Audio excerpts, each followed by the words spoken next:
What's up, fellow lords of gaming, and welcome back to another episode of Marvel Future Revolution. So let's jump right into this update, and let's take a look at some things. First off, I want to start out with the newest content piece that's available here, and that is going to be the Alliance Raid. So let's jump into there.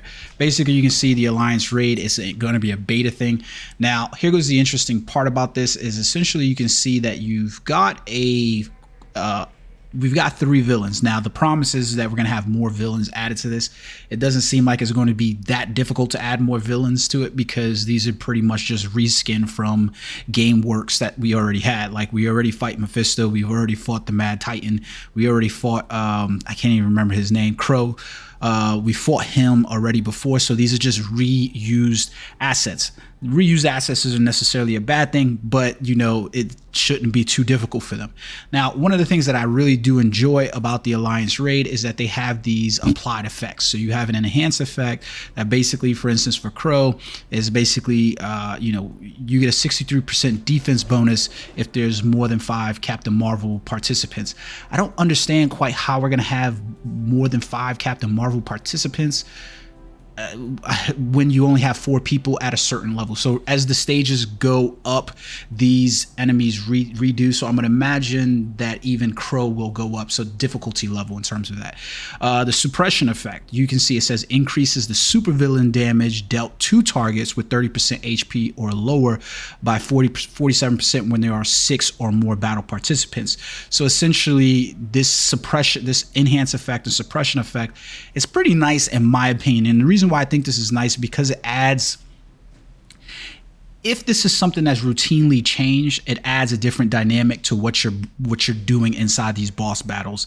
It's something that I feel like they could apply to the normal raid bosses to kind of make them a little bit more interesting, maybe even make you want to switch up characters in some way, you know, on a week-to-week basis.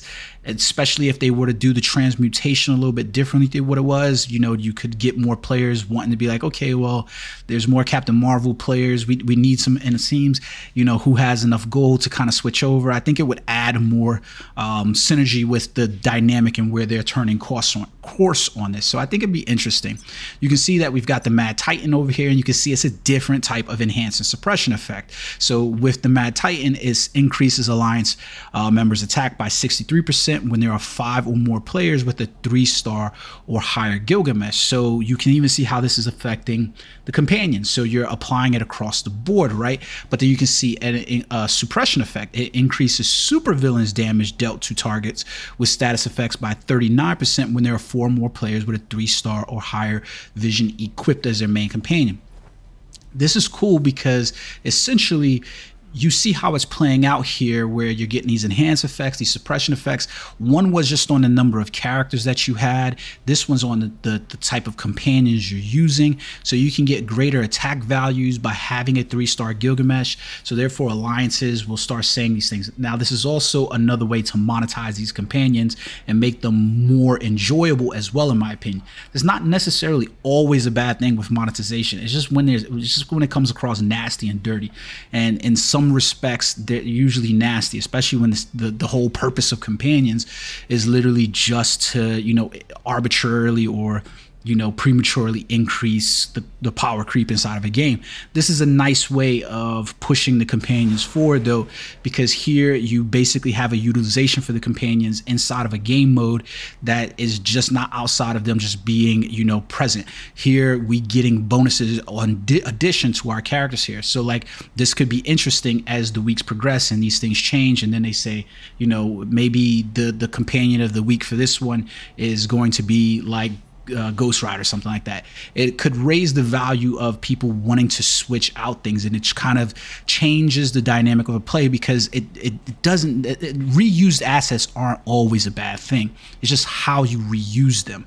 When it just acts as a simple DPS check, then that feels bad. But this I like this. I'm not gonna lie about it. It's a good. Hell on Earth, you can see it says increase Alliance members' HP by 63% when there are 5 or more magic participants. And the suppressing effect is increases supervillains' critical rate by 25% when there are 4 or more heroes that can't fly or that can web swing. So you can see how this becomes a limiter because you don't want so many Spider-Men inside of here because you know it's going to increase that crit rate. Now here goes the interesting thing about the enhance and suppression effects, right? Is that I'm very intrigued to understand how this is going to work out if at some point we do get villains as playable characters. Like, far be it from me to say this, but I would be way more interested, instead of them introducing Wanda, that they introduced a playable villain. It fits with inside this convergence world because there's nothing to say that a villain could not become a hero inside on your roster, meaning that, you know, they can still be a villain and we can still type them as a villain, but they could be reflective of heroes.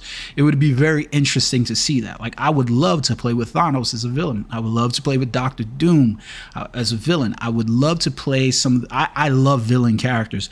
I like villains more than I like heroes in a lot of instances because I think they add more to the heroes. They give the hero breadth. Superman, when he's paired up against, you know, characters that aren't named Darkseid, Brainiac, Lex Luthor, or Mongol, doesn't become quite the Superman that you want. You know, the Avengers, when they're not paired up against the, you know, monster of the universe, they don't quite feel like the Avengers when all they're doing is facing off against Red Skull or something like that. You kind of get the point there, right? So I like this. Now, talking about the rewards, I think this is really cool because you can see the participation info. We've had 22 out of 50 players in X-Force participate inside this at this step level 8, and you can see what's going on here. I have not competed in this yet because I was waiting to get home today to do it. You can see that there's a total of 9 available entries that's on there. That doesn't mean that I get 9 entries with this one character. You basically have to play. Now, let's talk about the rewards. So basically you can see inside here you have 2 rewards. There's the gold reward that you collect, and then there's the alliance contribution inside here. So these are good, right? Because it's going to make players want to play this more because they're contributing to their alliance. It's going to make alliance people want to hold players through because then we want to see those gold rewards that we receive personally, and we're also contributing to the alliance. Would I like to see better rewards? Most definitely. 200,000 goals for reaching 700,000 points in the alliance raid doesn't quite seem like a lot. You know what I mean? Like, these are personal achievements, but it doesn't seem like quite a lot. 7,000 alliance contribution, you know, it doesn't seem like a lot. It would seem like it would be better for other rewards. Like, I would have loved to see some kind of token where you could purchase things or something like that. You know, just my opinion. Now, I'm going to collect alliance achievement rewards, which are great in and of themselves because this is me basically. I haven't gotten a chance to contribute yet, but I will contribute 100%. I will contribute. No reason to stick around inside of alliance if you're not going to contribute. But you can see that the alliance, from doing what they have by reaching level 7, have already unlocked some rewards. 30,000 gold, 1,500 of the alliance contribution points. Those go inside there, and you can see the rewards start to climb up. They're not really necessarily like great rewards. Let's be honest. It's gold once again, and it's not a lot of gold. Like, the amount of gold that's required inside this game is astronomical. And then we just get some draw ticket supply boxes. So it's not quite a lot, but you know, it's something. So 405,000 gold, 21,000 alliance contribution points, and a draw ticket supply. Now the question is those alliance contribution points, when do they come into play for your alliance? Because, for instance, when we look at the alliance here, I can't even donate gold anymore because we're maxed out on the gold. So it's gonna be weird because we're gonna have to see exactly how that stuff plays out, because it's just, yeah, I'm interested to see how it's going to play out in terms of this overall. We'll see exactly what it works out to, but it's not there. Now, I don't want to make this video absurdly long, so I'm going to break down some of the things inside of the section. Now, let's talk about this overall. And let's get around to the point: the good, the bad, the ugly. This is not a good, the bad, the ugly video, though. But let's talk about this. So, I I do believe that the Alliance does give something for players to play. It's in a PvE, which means that you can participate in anything as you choose. I think PvE content is more of what people want in a mobile platform game, more so than the PvP elements. I do believe that there is a grouping for PvP, but I just don't feel like that's where Alliance Marvel Future Revolution is currently at. I could be wrong. Now, talking about the Alliance raid on a whole, I think the one kicker that I have for the Alliance raid is simply bears down to we're expected to build up multiple characters for this game now. They've altered course here, because originally you could tell the way the game was going is that they wanted you to have one character, right? And now we're being asked to be a tomb collector similar to Marvel Future Fight, but the ability and the feasibility with your monetization efforts, which is the shop, and your time and resources is too difficult. So I want to pull out this just so that way you can notice, for instance, right? Like if you looked at my character and you were to say, Doctor Strange, where's Lords of Gaming's Doctor Strange? Well, I'm sitting close to about 1.8 million in power with this one build right here, and probably about 1.7 power with another build, right? That takes a lot of time and investment, and you can still see that I haven't completed this character, right? Like the nanos are not all there, you know, the badges are not all there. So that creates a bit of a problem, because the moment you ask me to redivest or reinvest my resources to multitudes of characters, maybe 2 or 3 other characters or something like that, the cost is too high. The cost to get this character here was too high. You know, to talk about doing that for 2 or 3 other characters, it's way too high. It just is too high. Even with the introduction of the new calendar rewards, which we'll go over in another video, it's still much too high.